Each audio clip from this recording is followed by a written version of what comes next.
start this out just talking about some headlines of things that have changed since our last conference. And like previous years, 2016 was an interesting one. Some things in the business news. AT&T reached a deal to buy Time Warner, indication of communications carriers getting into media. Probably means some things. Tomorrow we have a session where we might talk about that a little bit.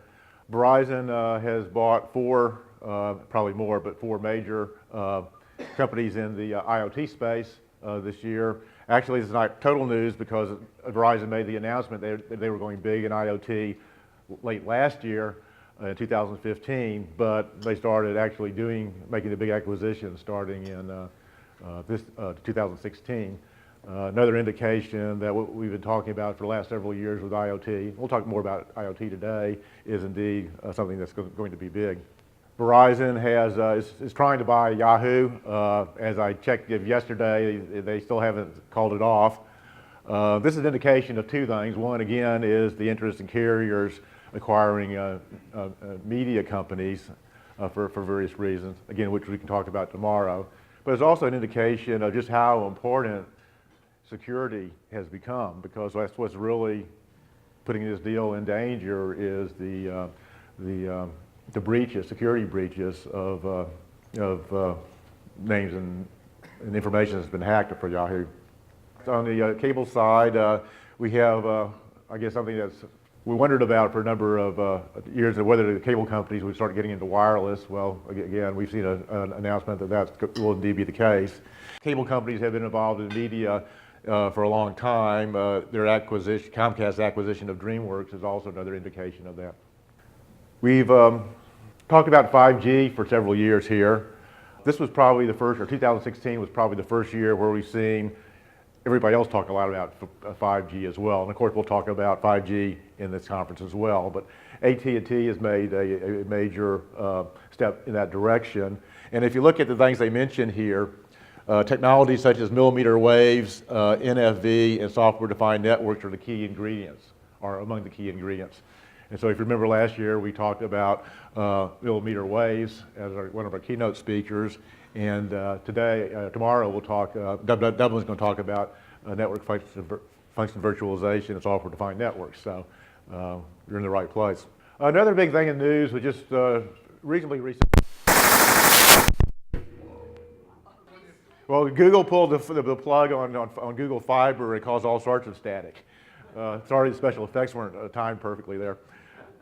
Actually, they basically halted expansion. We don't know what they're going to do in cities that there already are. I'm signed up for it in my neighborhood just east of the highway here, so I'm hoping to get it still. But there's definitely put a halt on it, fired their director and so forth. Interesting here, we've talked about Google Fiber in this conference, going back at least 5 years when they were doing Kansas City. It always came up, what was their motivation? And one of the motivations we always talked about in our discussions was maybe it's just to light a fire under the major carriers to get them to provide fiber at faster speeds. And one of the analysts said that may be one of the things. He said you could argue that Google actually achieved its objective of getting more fiber broadband built by opening the doors to AT&T and other companies who are now building out fiber much more rapidly, blah, blah, blah. If that was their intention, they did indeed succeed, because we do have fiber rolling out in lots of places. So I thank Google for helping make some of TFI's forecasts come true. Another thing of note was we've followed in this conference autonomous cars.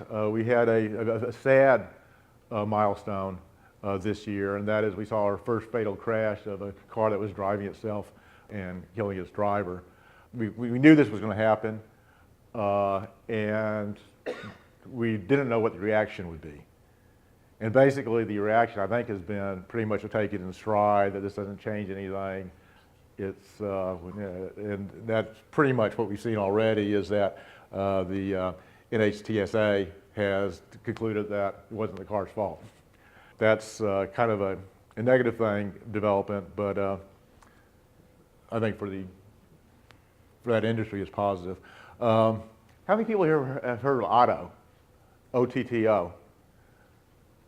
Well, Otto was the name of the beer delivery truck, which was a big semi-trailer that drove itself down the highway and delivered some beer without a human driver.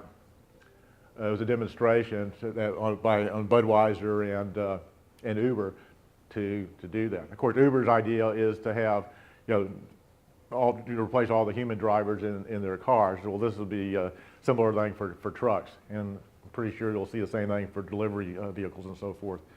So this continues to be something that's happening that we've been talking about. That's really beginning to happen.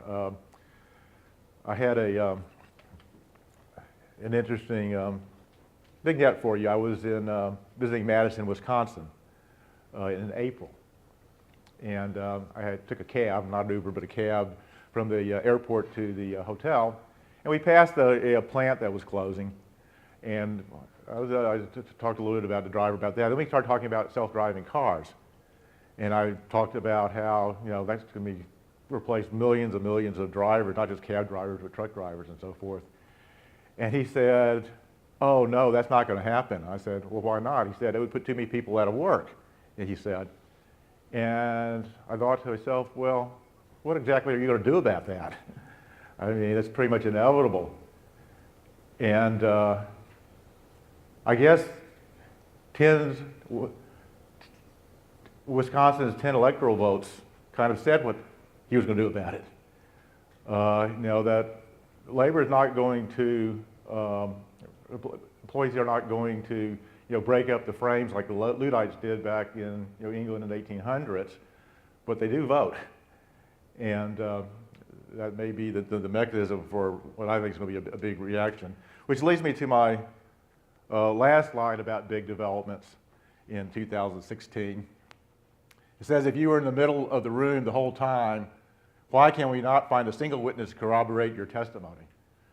This is not a comment about my expert witnessing experiences in 2016, but rather a comment about the election. We could say a lot of things about the election, but it is a big event. I'll just take one aspect of it. If you look at what Trump was, one of his most effective arguments was attacking the last 30 years. And by that way, he wasn't just attacking Democrats, he was also attacking Republicans. He was also attacking a premise that a lot of policy and economics have been based on, and that is a trend toward globalization, a trend toward technology, a trend toward a feeling that, yeah, some people lose their jobs, but we all get cheaper prices and more efficiency. And that it's a very global world. And even regardless of who actually won the election, the fact that that was challenged in this election at all, brought up. I mean, somebody asked me what the issues in January last January would have been for this election. That's the last thing I would have thought of. And yet that really is probably one of the most important things about it. And what does that mean for our industry? We'll talk maybe probably more tomorrow about what it means in terms of network neutrality, those kinds of things like the FCC. But in a bigger sense, what does it mean when you're not necessarily this drive toward globalization and progress is not necessarily what the policy of the country is?